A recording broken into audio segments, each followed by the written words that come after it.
Hey there, welcome to Auction Outlaws. This is another breakdown video for Unit 4.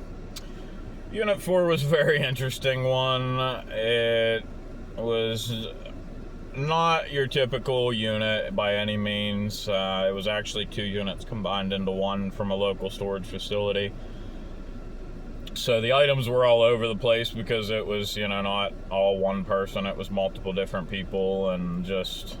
But it was kind of interesting, the theme, too, because we found so much crafting supplies, needles, threads, art, all types of different crafting. And we found it in both parties. So, both of them must have been really big into crafting and just all got combined into one big unit. So we have so much of that type of stuff. If you watch the video... we calculated that we're going to make a little over $2,000. We paid $250 for the unit. Right now, we're sitting at a little over $1,000 in sales on the unit. So, we've already, 4 times our money. 4 times our money and then minus the cost to actually go back into the unit. But, either way, we made all of our money back and then some. So it's not a bad unit by any means, but it's also a unit that it's just a lot of little things, and with all the fire, smoke damage, everything's filthy. So it's a lot of cleaning items out and spending time trying to sell them. And if you want to do full time in this industry, you can't be spending 3 months cleaning all that stuff and trying to sell that type of items for max profit, because you're never going to make any real money doing that. When I first started doing this, I figured it was going to be one of them things where, everything has value, you can sell everything and, try to get top dollar out of every item, and I just couldn't see how people couldn't make a killing doing it. And so far, I still, you can make good money doing it, but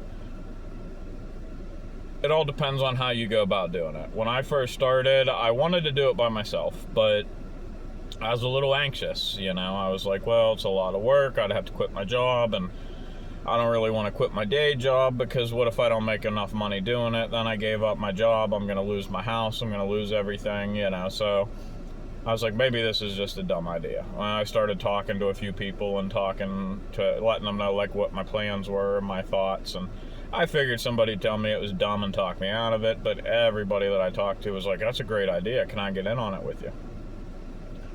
So then I started to be like, okay, well, maybe if I get a couple other people in on it with me, obviously we have to split the profits, but then I could do it as a part-time thing for a little while and see the type of money that we're making, and then maybe I could go full-time. So that's what we did, and lo and behold, I've only been doing it for a few months now, and we're already clearing pretty big numbers to the point where it was like, if I was doing it myself, I could already go full-time.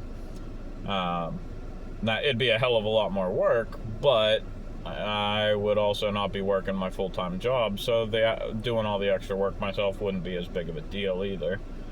Whereas with having multiple people doing it, we got to get to a pretty high number of monthly income for all of us to be able to quit our jobs. So me actually having gotten other people in on it with me might actually be something that kind of shoots me in the foot a little bit, because like I said, I'm learning enough about it to where I could go full-time now, but it's not fair for me now to be like, okay, well, I'm just going to branch off and do this on my own, and because I want to go full-time.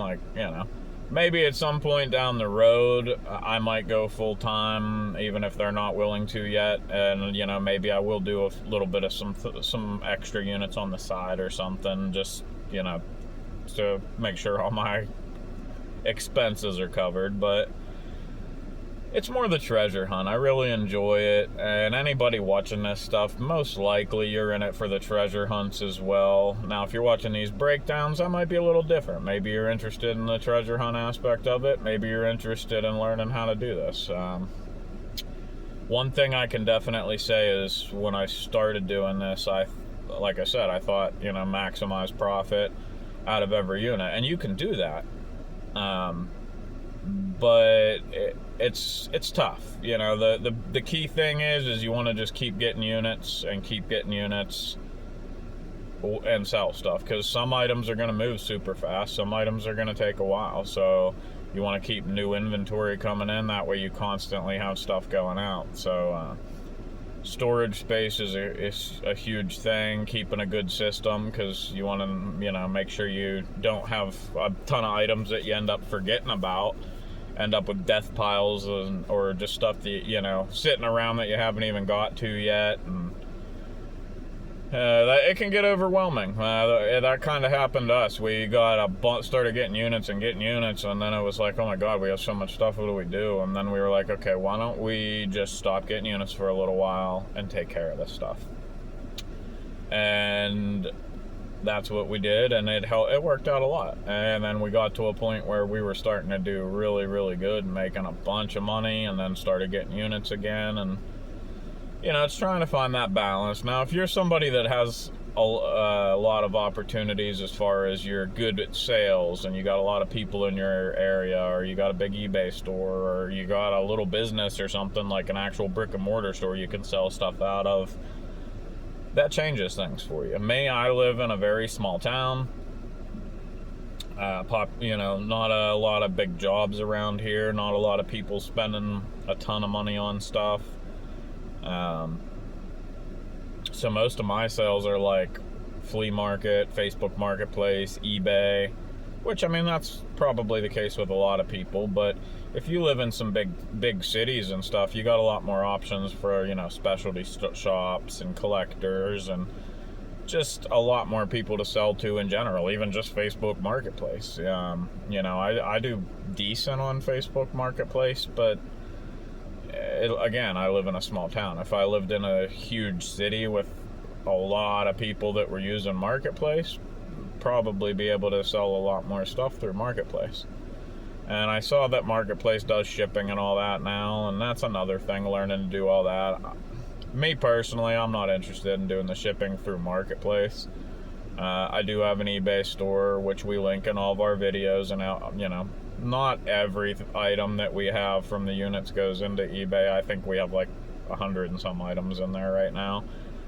I am going to start posting a lot more in there, but it just depends on the type of items. You know, some of them it's quicker and easier to sell in Marketplace. Some of them it's easier to just get rid of them quickly on Poshmark. Some of them eBay is the best option.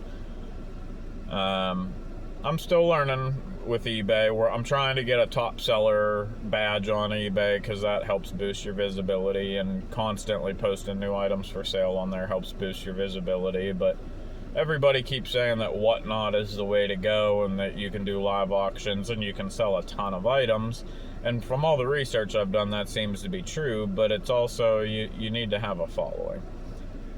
And otherwise, you're just going to be selling items for super cheap. And if I'm going to sell items for super cheap, then I might as well just sell them at the flea market or a yard sale or something, you know?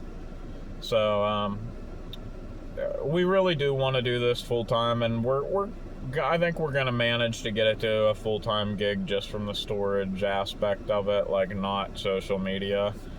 You know, whether or not we'll ever get monetized on social media, who knows? We're going to try to, and we're just going to keep posting videos because we enjoy it, and we're going to keep doing this no matter what. And I want to share it with other people and show other people what we found, you know? And maybe we'll luck out and get a big unit that is a ton of money, and that'll put us into a different league, you know? It'll give us the opportunity to maybe focus a little more on this, because like I said, right now we're all working full-time jobs and just doing this on the side as a hobby, and putting money back and hoping we can get to a stage where we can change it. But we'll see what happens with that. In the meantime, we're just going to keep doing units, keep putting these videos out, and I'll keep making breakdowns. But until we start getting some followers and people asking questions, I mean, I can only just give a little bit of advice and a little bit of, you know, when I learn stuff. I think I already explained the numbers for Unit 4. I mean, there's not really much to say about Unit 4. If you watch the video, it was just a lot of clothes, a lot of Christmas stuff, a lot of arts and crafts. Sure, there were some good items in there. And we, like I said, we got it dirt cheap, so it was easy to make our money back. But I mean, like, one way to think about it is like units like that. If you're smart about the units and aren't going out there blowing a ton of money right off the bat on these units, you can do a lot with it, you know. Like, if the unit that the unit 4, we had what, I don't know, 2,000 items in that unit, probably, give or take. And if you take a unit like that you pay $250 for, even if you sell every item in that unit for $1, you're making all your money back and quite a bit of profit. And if you're selling everything that cheap, you're going to move it quick. And that's the key in this industry, is you want to keep items moving as quickly as possible. Yeah, you're not getting top dollar out of them, but you're moving items fast, and that adds up in the long run. It's better than having, 10,000 items sitting around waiting to sell. Yeah, sure, there are going to be certain items that you want to just let them sit until they sell because they're worth a ton of money and they'll sell eventually. But other items, it's just not worth it. Like small items like collectible cards and like Pokemon stuff, you find some of those, yeah, they don't take up a lot of space. Jewelry and just certain little items that don't take up a lot of space, or other items that are just extremely valuable and collectible and that they'll sell in a fairly decent time. Those are the types of items you want to actually try to get top dollar out of. The other items, just sell them for a fair price and get rid of them. And I think everybody does it a little differently. Like, I watch another YouTuber that does the storage stuff, treasure hunting with Jeebus. If you are watching these types of videos, you've probably seen him. He's a number one in the niche. And he does a lot of low item sales. Like, he does yard sales where he gives away all the clothes and medical supplies and stuff for free, and everything else at his yard sales are $1, and that's just a way for him to unload stuff. And then, yeah, sure, other items he sells on Whatnot and eBay, but I mean, he has a big following, so it's easy for him to move stuff quick. Not necessarily for top dollar, but quick. Whereas I'm nowhere near that, and like I said, I may never get to that point. I'm gonna try, but I have to be a lot different with my sales. And like with him, he picks and chooses what types of items he likes to move. There's certain items that he doesn't mess with, and even he will say that there's other people out there that make way more money than him on the storage side of things, as far as selling on eBay and stuff like that, because some people are really good at that and they're very patient and they have storage and they maximize profits on every item. Other people, they just want to get more items and enjoy the hunt and sell things, So there's a lot of different areas, a lot of different aspects to look at, and it's all I can't tell you what's going to work best for you. It's one of them things, you just got to kind of mess with it, figure it out, and figure out what works best for you, because the area that you live in, the storage space that you have, the abilities that you have to sell, like all of these things are going to play a role into it. And the area that you live is really going to determine the type of stuff that you find, too. I know I watched one of our videos, and the whole video was like vintage, vintage, vintage, vintage. Oh my God, that's what I got to just stop saying that, because it's just boring for people that are watching. But in this area, that's all we've been finding is really old vintage stuff, military collectibles, stuff that other storage people die to find those kind of items. Like, they're just like, oh, those are great, because certain areas don't have that kind of stuff. Some areas just have a lot of collectibles and shoes and clothes and furniture. There's one guy I watched that he finds more jewelry than anyone I know. Which, I mean, I'm sure he doesn't complain about that. Finding gold and silver is all, no matter where you're at, that's a plus. We don't find much of that around here. But we find a lot of tools and a lot of, vintage stuff, military stuff, just stuff a lot of other people don't find. I've seen people say, oh, I've done 500 units and I've never found that item once. So I've done 10 and I found it 3 times already, So it's, the area that you're in plays a big role on it. But I really don't have much more else to say on it. for the time being. We got new camera, which, I'm using my phone for the breakdown, but we did get a new camera. I think our next unit was still done with a phone. Actually, our next couple units, I think, we're still done with the phone, and then all of them from there on out will be with a new camera, and we're going to try some new editing stuff. We're going to keep trying to make changes and keep trying to make the quality of these get as good as possible so you guys can enjoy it.